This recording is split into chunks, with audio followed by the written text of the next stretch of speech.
ওটা কি ভারতে থাকি নাকি? এখানে গরুর মাংস মাস্ট, সব জায়গায় গরুর মাংস খেতেই হবে। আপনাকে বাংলাদেশে থাকতে গেলে গরুর মাংস খেতেই হবে। ডেজিগনেশনটা কি, পদটা কি? যুগ্ম সচিব জনগণের অধিকার পরিষদের তিনি দায়িত্বে আছেন যুগ্ম সচিব হিসেবে। ভার বোঝেন, ভাড়ামো বোঝেন? চূড়ান্ত অশিক্ষিত লোকজন কিভাবে কথা বলে দেখতে পান? এই তারেক রহমানদের এদেশে নিয়ে এসে জুতো পেটা করা উচিত। ইন্ডিয়ান ভার্সন কে, তার ডেজিগনেশন কি, তিনি কোন পদে আছেন সেটা আপনারা বলবেন। কুইজ কন্টেস্ট দিদি নাম্বার 1 এর মতো আপনাদের উপর ছেড়ে দিলাম। আমি স্বর্ণালী প্রশ্ন করি সোজাসুজি। শুনছেন তো তারেক রহমান?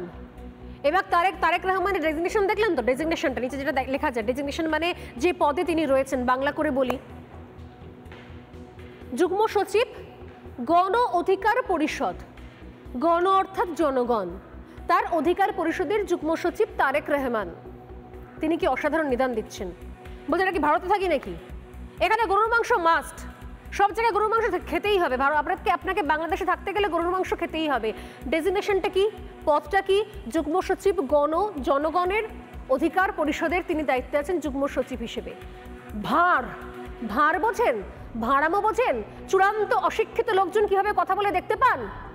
এই তারেক রহমানদের এদেশে নিয়ে এসে জুতো পেটা করা উচিত।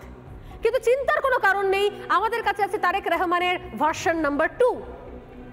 তারেক রহমানের ইন্ডিয়ান ভার্সন কে, তার ডেজিগনেশন কি, তিনি কোন পদে আছেন সেটা আপনারা বলবেন। কুইজ কন্টেস্ট দিদি নাম্বার 1 এর মতো আপনাদের উপর ছেড়ে দিলাম। কিন্তু শুনুন যে তারেক রহমানের যে নতুন ভার্সন, আমাদের ইন্ডিয়ান ভার্সন, তিনি কি নিদান দিচ্ছেন এবার। এক সে বারকার এক নিদান দিয়ে আসছেন। আমরাও শুনছি, আপনারাও শুনছেন, আমরাও জানি, আপনারাও জানেন তার ডেজিগনেশন কি, তিনি কোন পদে আছেন। কিন্তু কখনো কেউ প্রশ্ন করছে না, কখনো তার বিরুদ্ধে কোনো কেস ফাইল হচ্ছে না, কেউ কখনো তার বিরুদ্ধে কিছু জানতে চাইছে না, কোনো পদক্ষেপ নিচ্ছে না। তিনি একটার পর একটা নিদান দিয়ে আসছেন। শুনে দেখুন কি বলছেন, আর কোন পদে আছেন সেটা আপনারা বলুন। দেখুন,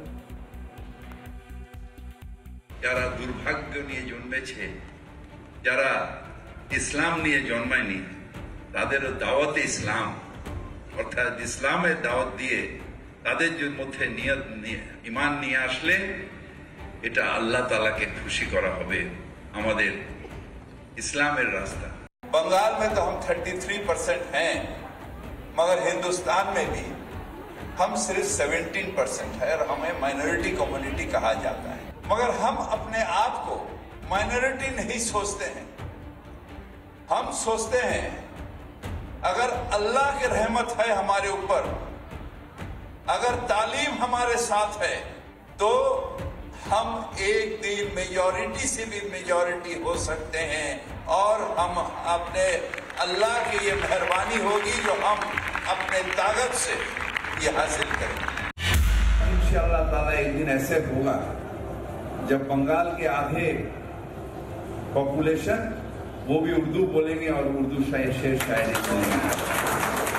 इंशाअल्लाह ताला एक दिन ऐसे होगा जब बंगाल के आधे पॉपुलेशन वो भी उर्दू बोलेंगे और उर्दू शेर शायरी बोलेंगे।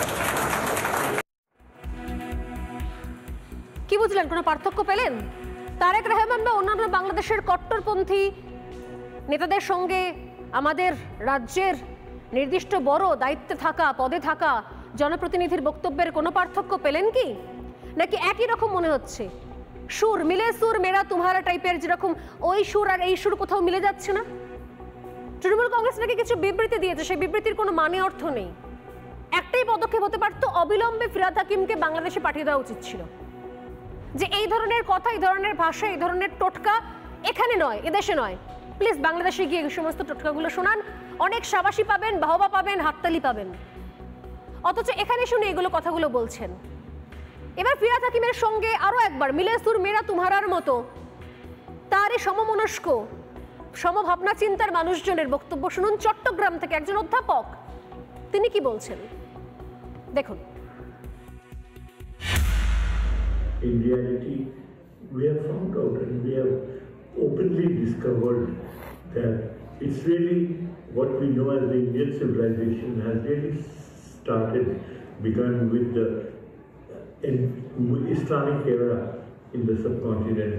But over the centuries, we've gone through the Sultanate period, the Mughal period, and eventually, with these almost 700 years of Muslim rule, our forefathers had reconstructed a glorious future identity of people of the subcontinent.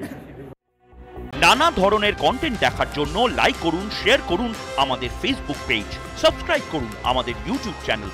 পাশাপাশি অন্যান্য breaking নিউজের জন্য অবশ্যই চোখ রাখুন Republic বাংলায়।